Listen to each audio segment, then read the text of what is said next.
होता है, लेकिन मैं आपको यहाँ पे प्रोफेशनल क्लास दे रही हूँ, तो प्रोफेशनली हम लर्न करेंगे कि टोटल कंसीलर के शेड्स होते हैं 10 ग्रीन ऑरेंज। अस्सलाम वालेकुम, welcome to the self grooming course day 13। मैं उम्मीद करती हूँ कि आप सब ठीक ठाक और खुश होंगे। जो लड़कियां मुझे ज्वाइन कर चुकी हैं उनका बहुत शुक्रिया। जो मुझे ज्वाइन करना चाहती हैं वो मेरे व्हाट्सएप नंबर पे डायरेक्ट मैसेज करें, अपना नाम, अपने शहर का नाम, उनको डेली के नोट्स प्रोवाइड किए जाएंगे। तो जी भरते हैं अपने डे 13 के लेक्चर में। और जो मुझे यूट्यूब से जो है वो मेरे कोर्स को फॉलो कर रहे हैं, complete professional self grooming course, जिसके अंदर आपको सेल्फ ग्रूमिंग के मुतालिक भी बताया जा रहा है और बताया गया था मेरी पिछली क्लासेस में। और साथ में आपको मेकअप से जो है, अब मेकअप क्लासेस आजकल चल रही हैं, आगे हेयर थ्योरी चलेगी इंशाल्लाह, तो फिर आपको प्रैक्टिकल्स भी करके दिखाए जाएंगे। तो जो लड़कियां मुझे यूट्यूब पे जो है वो फॉलो कर रही हैं वो प्लीज कमेंट सेक्शन में अपनी डेली की प्रेजेंट लगा दिया करें, मुझे कमेंट कर दिया करें, ठीक है। उम्मीद करती हूँ कि आप लोगों को बहुत कुछ नया सीखने को मिल रहा होगा। बहुत आपको जो है वो इन चीज़ों के बारे में पहले से नहीं पता होगा, जो कि आपको मेरे कोर्स में जो है वो नया सीखने को मिल रहा है।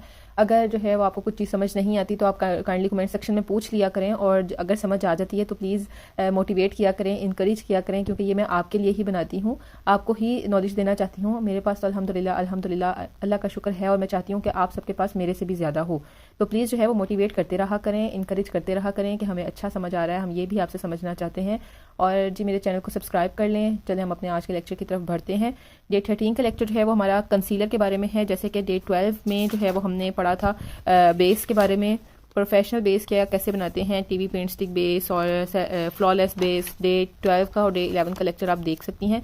तो डे 13 में जो है वो हमने लर्न करना है कंसीलर के बारे में, कि हम कंसीलर क्यों यूज़ करते हैं अपने फेस पे, टोटल कितने शेड्स हैं कंसीलर के, किन किन लड़कियों को कंसीलर्स के बारे में नहीं पता और उनका मेकअप जो है वो फ्लॉलेस नहीं होता। मेकअप थोड़ी देर बाद ऑक्सीडाइज हो जाता है, यानी कि काला हो जाता है, बेस उतर जाती है, बेस फट जाती है, एक्नी के दाग नहीं छुपते, छाइयाँ नहीं छुपती मेकअप में, उनके डार्क सर्कल्स नहीं हल्के नहीं छुपते। तो आज की वीडियो जी उन तमाम चीज़ों के बारे में है। टोटल कितने शेड्स हैं कंसीलर के, और कौन से शेड का कंसीलर डार्क स्पॉट्स को जो है वो कवर करता है, डार्क सर्कल्स को कवर करता है, एक्नी स्कार्स को कवर करता है और पिगमेंटेशन को कवर करता है। तो ये हम आज के लेक्चर में पढ़ेंगे। पहले मैं आपको बताती चलूं कि कंसीलर बेसिकली है क्या। कंसीलर की कंसिस्टेंसी जो है वो फाउंडेशन से ज़्यादा थिक होती है, यानी कि हमारी बेस, हमारी टीवी पेंट स्टिक ले लें, पैनकेक ले लें, या आप लिक्विड फाउंडेशन ले लें, उन तमाम चीज़ों की जो कंसिस्टेंसी है वो इतनी थिक नहीं होती जितनी कंसीलर की होती है, ठीक है। फाउंडेशन का जो लिक्विड है वो थोड़ा पतला होता है, उसका टेक्सचर थोड़ा पतला होता है, जो कि कंसीलर का लिक्विड है उसका टेक्सचर थोड़ा सा थिक होता है, यानी कि वो इतना पतला नहीं होता, वो थोड़ा सा थिक होता है, ताकि वो अच्छे से आपकी जो स्किन के मसले हैं, पिगमेंटेशन है, डार्क स्पॉट्स हैं, डार्क सर्कल्स हैं, कोई और मसले मसाइल हैं, उनको कवर कर सके। अगर आप फाउंडेशन बहुत ज़्यादा मोटी लगा लेते हो, या अगर आप लोकल फाउंडेशन लेते हो जो थिक होती है, तो सबसे पहले आपकी फाउंडेशन फट जाती है, और आपका जितना मर्जी महंगा और अच्छा मेकअप हुआ हो, अगर आपकी फाउंडेशन ख़राब हो जाती है, अगर आपकी बेस अच्छी नहीं है, तो आपके मेकअप पे इतने पैसे लगाने का कोई फ़ायदा नहीं होगा, ठीक है। तो कंसीलर एक बहुत ही इंपॉर्टेंट चीज़ है मेकअप में। It can work as a spot treatment और ट्रीट एक्नी स्कार्स, ठीक है। ये कंसीलर जो है वो मेकअप के दौरान सिर्फ और सिर्फ आपकी ब्लेमिशेस को, यानी कि आपके दाग धब्बों को, आपकी छाइयों को, आपके दानों को, इन तमाम चीज़ों को छुपाता है। इनको मैं ठीक करने का नहीं कह रही कि कंसीलर लगाने से चीज़ें ठीक हो जाती हैं, ऐसा नहीं है। मेकअप करते हो, आप चाहते हो कि मेरा मेकअप परफेक्ट लुक दे, तो इन तमाम चीज़ों को ये छुपाता है। अब जिसके यूजेस क्या हैं, ये क्यों यूज़ किया जाता है, use as eye shadow base. Eye shadow जो है वो मैं आपको आगे चल के मेकअप की जो आई शेड्स पे पहुंचेंगे तो मैं आपको बताऊंगी कि आई शेड्स को बेस के बगैर लगाना हो तो कैसे लगाएंगे, और उसका क्या लुक निकलती है, और अगर आई शेडो बेस यूज़ करके हम लगाते हैं तो उस मेकअप की क्या लुक निकलती है। लेकिन यहाँ पर मैं आपको सिर्फ इतना ही बताऊंगी कि कंसीलर जो है वो आपकी आई शेडो बेस के तौर पर भी यूज़ किया जाता है। Use as a cream contour, contouring भी आपके फेस की होती है, ये भी मेकअप का पार्ट है। कंटोरिंग भी आपको आगे चल के सिखाऊंगी। किसी का फेस बहुत ज़्यादा लंबा है तो वो फेस को कैसे कंटोर करेगा, किसी का फेस बहुत ज़्यादा मोटा है तो वो अपने फेस को कैसे कंटोर करेगा, तो ये एज अ क्रीम कंटोर भी यूज़ किया जाता है। Use to brighten your makeup, आपके मेकअप को ब्राइट करने के लिए, आपके मेकअप को प्रोमिनेंट करने के लिए जो है आप कंसीलर यूज़ करते हो। Use to sharpen your eyeliner, आपकी जो है वो, ये भी आपको आगे चल के मेकअप की टेक्निक के बारे में बताऊंगी। Use as a tinted moisturisers, आपकी स्किन को उन जगहों पे मॉइस्चराइज करता है जो बहुत ज़्यादा ड्राई पार्ट होते हैं, जहाँ पर आप अक्सर जो है वो मॉइस्चराइजर नहीं अप्लाई करते, या अगर लगाते हो तो वो उतना नहीं काफ़ी होता जितनी कि उनको मॉइस्चराइजिंग चाहिए होती है। जैसे कि डार्क सर्कल्स हैं आपकी आंखों के नीचे वाले, वहाँ पर एक अलहदा से मॉइस्चराइजर चाहिए होता है, जो कि हमने कभी नोट किया ही नहीं इस बात को, कभी हमने इस बात पे गौर किया ही नहीं। तो जब आप मेकअप में कंसीलर लगा लेते हो स्पेशली उन पार्ट्स पे, तो ये एज अ गुड मॉइस्चराइजर भी यूज़ किया जा सकता है। यहाँ पर हम बात करते हैं कि टोटल कंसीलर के शेड्स कितने हैं, कितने कंसीलर शेड्स जो हैं वो बाहर मार्केट में मिलते हैं, प्रोफेशनली कौन कौन से यूज़ किए जाते हैं, और हम इनको कैसे यूज़ करेंगे, किन किन चीज़ों, हमें किस तरह पता चलेगा कि ग्रीन कंसीलर किस लिए यूज़ करते हैं, ब्राउन कंसीलर किस लिए यूज़ करते हैं। तो आज की वीडियो में यही मैं आपको बताऊँगी। टोटल कंसीलर के शेड्स अगर आप प्रोफेशनली लर्न करते हैं, क्योंकि नॉर्मल में हम ऑरेंज, ग्रीन और रेड का हमें सिर्फ पता होता है, लेकिन मैं आपको यहाँ पे प्रोफेशनल क्लास दे रही हूँ, तो प्रोफेशनली हम लर्न करेंगे कि टोटल कंसीलर के शेड्स होते हैं 10 green, orange, yellow, purple, pink concealers, blue, white, red, brown, lilac concealers. ये तमाम वो कंसीलर्स हैं जो प्रोफेशनल मेकअप आर्टिस्ट के पास ज़रूर होते हैं। ठीक है, इनको यूज़ किस किस स्किन पे करना है, कौन कौन से मसलों के लिए यूज़ करना है, तो वो मैं आपको आगे बताती हूँ। ऐसा नहीं है कि अगर किसी को एक्नी है तो उसके ऊपर वाइट कंसीलर लगा रहे हैं, किसी को डार्क सर्कल्स हैं तो आप उस पर पर्पल कंसीलर लगा रहे हैं। तो ये चीज़ें जो हैं वो आपके लिए जानना ज़रूरी है कि आपके पास ये तमाम कंसीलर्स के शेड्स मौजूद होने चाहिए आपके मेकअप सैलून में, और आपको कहाँ यूज़ करने हैं ये भी पता होना चाहिए। नंबर 1 पे हम ग्रीन कंसीलर का भी पढ़ते हैं कि ग्रीन कंसीलर कहाँ यूज़ करना है। ग्रीन कलर जो है ना वो रेड कलर का ऑपोजिट है, यानी कि ग्रीन कलर अगर आप रेड कलर पे लगाते हो तो आपका रेड कलर को छुपा देता है। आपने पढ़ा होगा ना कि कलर कट करते हैं, या मतलब कलर कट करने का मतलब यही होता है कि अगर आप किसी कलर का ऑपोजिट कलर उसके ऊपर लगा देते हो तो वो जो नीचे वाला कलर होता है, जो ओरिजिनल होता है, वो उसको काट देता है। जैसे कि ग्रीन कलर जो है वो रेड कलर का ऑपोजिट कलर है, तो रेड चीज़ के ऊपर, रेड शेड के ऊपर अगर आप ग्रीन कलर लगा देते हो तो वो रेड को छुपा देगा, रेड को काट देगा। तो यहाँ पे मैं यही बात समझाना चाह रही हूँ कि ग्रीन बहुत ही सिंपल सी बात है, अगर आप अपने माइंड में बिठाते हैं अगर ग्रीन कलर रेड शेड पे लगाया जाए तो वो रेड को छुपा देगा। और रेड क्या होती है, रेड हमारे फेस पे एक्नी होती है, रेड पिंपल्स होते हैं, रेड एक्नी स्कार्स होते हैं। तो जिधर जिधर रेड एक्नी है, रेड पिंपल्स हैं, रेड स्कार्स हैं, तो आपने वहाँ पर ग्रीन शेड लगा के ग्रीन शेड का कंसीलर यूज़ करना है, तो आपके वो तमाम मसले हल हो जाएंगे। आपके पिंपल्स छुप जाएंगे, आपके एक्नी स्कार्स छुप जाएंगे मेकअप में, आपकी रेडनेस छुप जाएगी, क्योंकि रेडनेस भी जो है वो रेड कलर की होती है, इसीलिए हम उसको रेडनेस कहते हैं ना। तो अगर आप वहाँ पर ग्रीन कंसीलर लगा लेते हो मेकअप से पहले तो आपकी सारी ये मसले मसाइल रेड कलर वाले हल हो जाएंगे। नंबर 2 पे है जी orange concealer. Orange concealer use क्यों किया जाता है? ऑरेंज कलर ब्लू कलर का ऑपोजिट है, यानी कि ब्लू कलर के ऊपर अगर हम ऑरेंज कलर लगा देंगे तो ब्लू कलर को वो ऑरेंज कलर छुपा देगा, काट देगा। यहाँ पर ऑरेंज कलर जो है वो ब्लू कलर का ऑपोजिट कलर है। अगर आपको डार्क सर्कल्स हैं, जो डार्क सर्कल्स होते हैं वो ज़्यादातर डार्क पर्पल कलर में होते हैं, ब्लू कलर में होते हैं, डार्क चॉकलेट ब्राउन कलर में होते हैं, या ब्लैक कलर में होते हैं। तो जी ऑरेंज कलर इन तमाम कलर्स का ऑपोजिट कलर है। ठीक है, तो आपने डार्क सर्कल्स या अनइवन अंडरटोन्स हैं तो आपने ऑरेंज कलर का कंसीलर यूज़ करना है। ठीक है, अनइवन अंडरटोन यानी कि आपके फेस का कुछ हिस्सा ब्लैक है, कुछ हिस्सा वाइट है। कई लोगों का नोज़ वाला साइड से एरिया बहुत ब्लैक होता है, चिक्स वाइट होती हैं, तो वो क्या करेंगे, नोज़ के साइड वाले एरिया पर ऑरेंज कंसीलर लगाएंगे और बाकी एरिया पर नहीं लगाएंगे। जहाँ जहाँ उनको फील होता है कि उनका फेस का कलर ब्लैक है, अनइवन है, तो वहाँ पे वो ऑरेंज कंसीलर यूज़ करेंगे। जो लोग लाइटर कलर के हैं, यानी कि जिनका स्किन जो है वो वाइट कलर की है, तो वो ऑरेंज की जगह पीच शेड लेंगे, क्योंकि ऑरेंज की वजह से उनका मेकअप थोड़ा सा डल हो जाएगा, तो इसीलिए वो ऑरेंज की जगह पर पीच कलर का कंसीलर पीच शेड में यूज़ करेंगे। शेड के जो है कंसीलर का भी यही पर्पस है जो कि ऑरेंज शेड का कलर का है। येलो कंसीलर नंबर 3 पे है। ब्रोसेस आपके फेस के वेन्स, अंडर आई सर्कल्स को कवर करने के लिए येलो कंसीलर यूज़ करते हैं।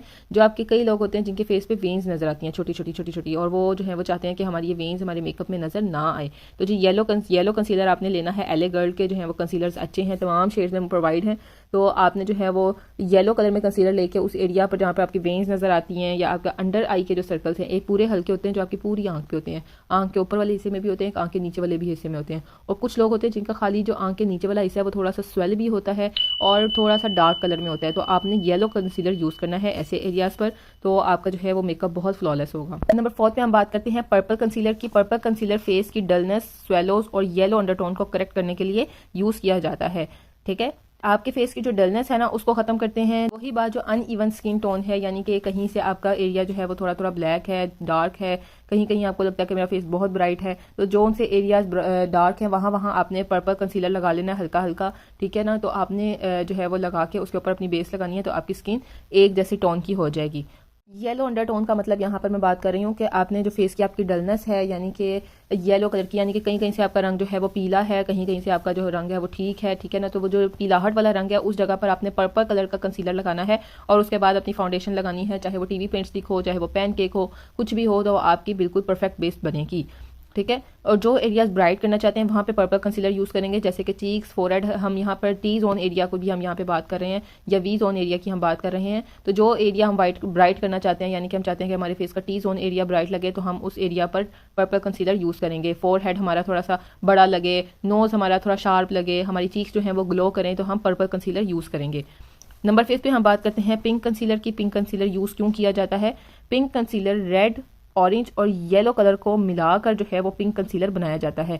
यानी कि अगर हम रेड, ऑरेंज और येलो कलर के ह्यूज को मिक्स करते हैं, यानी कि ह्यूज मतलब शेड्स को, अगर रेड, ऑरेंज और येलो शेड्स को मिक्स करते हैं तो हमारा कौन सा कलर तैयार होगा? हमारा पिंक कलर का कंसीलर रेडी होगा। ठीक है। और जो कि रेड, मैंने आपको बताया है कि रेड कलर जो है ग्रीन कलर का ऑपोजिट है, ग्रीन कलर रेड कलर का ऑपोजिट है। इसी तरह ब्लू और पर्पल कलर के ये तमाम तीनों शेड्स जो हैं वो ऑपोजिट हैं। तो ये जब तीन कलर्स को मिलाकर एक कंसीलर तैयार होगा तो वो क्या वर्क करेगा, वो इन तीनों कंसीलर्स के मसले मसाइल को हल करेगा, यानी कि एक्नी को भी कंट्रोल करेगा, छुपाएगा, और आपकी पिगमेंटेशन को भी छुपाएगा। जो है वो हम रेड कंसीलर का काम है, जो ऑरेंज कंसीलर का काम है, जो येलो कंसीलर का काम है, तमाम मसले मसाइल के लिए एक ही कंसीलर काफ़ी रहेगा, पिंक कंसीलर। ये ऑप्शनल इसलिए है कि आपको अगर आपके फेस पे डार्क सर्कल्स भी हैं, अगर आपके फेस पे जो है वो एक्नी के दाग और एक्नी वगैरह भी है, और आपके फेस पे जो है वो अनइवन अंडरटोन जो है वो आपके फेस है, तो आपने क्या करना है, आपने 3 अलग अलग जो कंसीलर्स लेने हैं, आप एक ही कंसीलर लेंगे पिंक कलर का और आप यूज़ करेंगे ताकि आपके तमाम फेस के जो मसले हैं वो एक ही कंसीलर से हल हो जाएं। आपको ये ना हो कि आपको पिंपल्स के लिए ग्रीन कंसीलर लगाना पड़ रहा है, अनइवन स्किन टोन के लिए आपको येलो कंसीलर लगाना पड़ रहा है, डार्क सर्कल्स के लिए आपको जो है वो ऑरेंज कंसीलर लगाना पड़ रहा है, तो आप एक ही पिंक कलर का शेड लेंगी। It can be use for dark I circles और लाइट एंड स्किन टोन, यानी कि ये आपकी स्किन टोन को लाइट करेगा, आपके फेस को ग्लो करवाएगा, आपके मेकअप को ग्लो देगा और आपके फेस को फ्लॉलेस बनाएगा मेकअप में। ये पिंक कंसीलर का काम। ब्लू कंसीलर यूज कैसे करते हैं? ब्लू कंसीलर बिल्कुल एज वर्क करता है पर्पल कंसीलर की तरह। जो पर्पल कंसीलर्स के वर्क हैं वही ब्लू कंसीलर करेगा। फर्क यहाँ पर यह है कि अगर किसी को पर्पल कंसीलर नहीं मिल रहा तो वो ब्लू ले ले, अगर ब्लू नहीं मिल रहा तो वो पर्पल ले ले। मार्केट में जाकर आप कंफ्यूज ना हो कि जी ये तो पर्पल नहीं है, मैंने तो पर्पल ही लेना है, मैंने ब्लू नहीं लेना, ठीक है। तो आपको ये नॉलेज होना चाहिए, आपको पता होना चाहिए कि आपके पास अगर मार्केट में अगर आपको कोई पर्पल की जगह ब्लू कंसीलर दे रहा है तो आप वहाँ पर जो है वो थोड़ा सा कंफ्यूज ना हो, परेशान ना हो, तो आपने पर्पल की जगह ब्लू परचेज कर सकती हैं, ब्लू की जगह पर्पल परचेज कर सकती हैं, ठीक है। येलो कलर्स को न्यूट्रलाइज करता है, ऑरेंज ह्यूज को, डार्क स्पॉट को, हाइपर पिगमेंटेशन को ठीक करता है, यानी कि हाइपर पिगमेंटेशन को हम कहते हैं छाइयाँ, बहुत गहरी किस्म की छाइयाँ, उसको कवर करने के लिए हम ब्लू या पर्पल कंसीलर यूज़ करते हैं। डार्क स्पॉट्स को ठीक करने का भी यही एक हल है। और अगर आपके फेस पे येलो और ऑरेंज कलर का शेड है, यानी कि आपके फेस का कुछ हिस्सा कुछ पार्ट्स ऑरेंज शेड में है, कुछ पार्ट्स येलो शेड्स में है, तो उनको करेक्ट करने के लिए हम ब्लू या पर्पल कंसीलर यूज़ करते हैं। नेक्स्ट हम बात करते हैं व्हाइट कंसीलर की, कि व्हाइट कंसीलर क्यों यूज़ किया जाता है। व्हाइट कंसीलर एरियाज को ब्राइट करने के लिए यूज़ किया जाता है, यानी आपको कोई मसला नहीं है, कोई पिगमेंटेशन नहीं है, कोई आपको एक्नी स्पॉट्स नहीं है, कुछ भी नहीं है, तो आपने क्या करना है, आपने उन एरियाज पे व्हाइट कंसीलर लगाना है जो कि मेकअप में जिन एरियाज को ब्राइट दिखाया जाता है, यानी कि आपके फोरहेड को ब्राइट दिखाया जाता है तो आप फोरहेड पे व्हाइट कंसीलर यूज़ करेंगी। आपकी चिक्स को ब्राइट दिखाया जाता है तो आपने चिक्स पे व्हाइट कंसीलर यूज़ करना है। आपकी नोज़ की सेंटर वाली जो बोन है उसको ब्राइट दिखाया जाता है, आपने वहाँ पे व्हाइट कंसीलर यूज़ करना है। तो white concealer as a highlighter भी यूज़ किया जाता है, शाइन के बगैर, यानी कि मैट हाईलाइटर के तौर पर इसको यूज़ किया जाता है। नंबर 8 पे हम बात करते हैं रेड कंसीलर की। रेड कंसीलर यूज़ किया जाता है वार्म स्किन टोन्स पे, डार्क स्किन टोन्स पे। लाइट स्किन टोन का मतलब होता है व्हाइट कलर किसी का, और डार्क स्किन टोन का मतलब होता है यानी कि किसी का गंदमी रंग, किसी का थोड़ा सा डल कलर, उस पर यूज़ किया जाता है रेड कंसीलर, ताकि उसकी डार्कनेस को छुपाया जा सकता है। जो डार्क स्किन वाले हैं उनको अनइवन अंडरटोन का बहुत मसला रहता है, यानी कि उनके फेस का कुछ हिस्सा कुछ ज़्यादा ही डार्क होता है और कुछ हिस्सा उनका नॉर्मल कलर होता है। तो जो ज़्यादा डार्क होता है उसके लिए हम या तो ऑरेंज शेड यूज़ करते हैं, अगर कोई बहुत ज़्यादा डार्क कलर यानी कि कोई चाइनीज़ बेस यूज़ कर रहा है तो वो रेड कंसीलर यूज़ करेगा, ठीक है। Is it clear? अगर कोई पॉइंट आपको क्लियर ना हो तो आपने कमेंट सेक्शन में ज़रूर पूछ लेना है। यानी कि जो सिर्फ नॉर्मल कलर के लोग वाले हैं, जैसे कि कल का लेक्चर आप देख सकते हैं 36 या 38 स्किन टोन वाले हैं, वो ऑरेंज कंसीलर यूज़ करेंगे, और जो चाइनीज़ बेस वाले हैं यानी कि जो जिनका कलर कुछ ज़्यादा ही डार्क है वो रेड कंसीलर यूज़ करें। सेकंड लास्ट पे हम बात करते हैं ब्राउन कंसीलर की। ब्राउन कंसीलर क्यों यूज़ किया जाता है? यानी कि अब जी जिनको बहुत ही गहरे डार्क सर्कल्स हैं, यानी कि स्टबर्न, यानी कि बहुत ज़िद्दी, बहुत ज़्यादा पुराने और बहुत डार्क कलर के जो हैं वो डार्क सर्कल्स हैं, तो उनके लिए हम ब्राउन कंसीलर यूज़ करते हैं, क्योंकि उनकी ऑरेंज कलर के कंसीलर से अच्छी कवरिंग नहीं होती। जितना मर्जी हम ऑरेंज शेड लगा दें लेकिन उनकी कवरेज अच्छी होगी नहीं, फिर भी उनके डार्क सर्कल्स जो हैं वो शो होंगे। तो जिनके बहुत ज़्यादा गहरे, बहुत डार्क सर्कल्स होते हैं तो उनके लिए हम ब्राउन कंसीलर्स को यूज़ करते हैं। और आपके फेस की डिस्कलरेशन के लिए भी हम ब्राउन कंसीलर यूज़ करते हैं। बिल्कुल वही बात जो अनइवन स्किन टोन है, जिसकी यानी कि बहुत ज़्यादा अनइवन स्किन टोन है, ब्राउन कंसीलर उन लोगों के लिए यूज़ किया जाता है जिनके एरियाज बहुत ज़्यादा डार्क होते हैं। हाईलाइट कंसीलर जो है वो सेम बिल्कुल पर्पल कंसीलर की तरह यूज़ किया जाता है, वही वर्क है जो पर्पल कंसीलर का। जैसे मैंने आपको आगे बताया है कि ब्लू कंसीलर और पर्पल कंसीलर और लाइलैक कंसीलर जो है वो ऑलमोस्ट सेम वर्क करते हैं, क्योंकि इनके शेड्स जो हैं वो मिलते जुलते हैं। तो आपने जो है वो मार्केट में परेशान नहीं होना। ये सिर्फ और सिर्फ नॉलेज देने का मकसद ये है कि भाई मार्केट में इन तमाम शेड्स की चीज़ें मौजूद हैं। अब मकसद ये नहीं है कि अगर ब्लू है तो हर कंपनी, हर ब्रांड ब्लू कंसीलर ही बनाए। तो उसने थोड़ा सा चेंज करके पर्पल कंसीलर बना लिया, किसी और कंपनी ने थोड़ा सा चेंज करके लाइलैक कंसीलर बना। उम्मीद करती हूँ आपको मेरे आज तमाम जो पॉइंट्स थे वो अच्छे से क्लियर हो गए होंगे, अच्छे से समझ आ गए होंगे कंसीलर्स के बारे में कि कंसीलर क्या है। ये जो रेड कलर की ट्यूब्स मिलती हैं, रेड ऑरेंज कलर के कंसीलर्स मिलते हैं, ये हम कैसे यूज़ करें, कहाँ यूज़ करें, क्यों यूज़ करें, क्यों लें मेकअप में। तो उम्मीद करती हूँ कि आपको ये अच्छे से पॉइंट्स सारे क्लियर हो गए होंगे। तो इंशाल्लाह मिलते हैं अपनी नेक्स्ट वीडियो में कल के टॉपिक में, कल न्यू इन्फॉर्मेशन के साथ, न्यू नॉलेज के साथ मेरे साथ जुड़े रहना है, मेरे चैनल को सब्सक्राइब करना है, मेरी वीडियोस को आगे अपने फ्रेंड्स और फैमिली के साथ शेयर किया करें। और डेली के नोट्स के लिए जो है वो आप ये जो तमाम कॉपी हमारी रेडी हो चुकी हुई है, इस सारे नोट्स के लिए आप मेरे व्हाट्सएप ग्रुप को ज्वाइन करें, आपको जो है वो डेली के नोट्स भी प्रोवाइड किए जाएंगे। इंशाल्लाह मिलते हैं अपनी कल की वीडियो में, तब तक के लिए अल्लाह हाफिज़।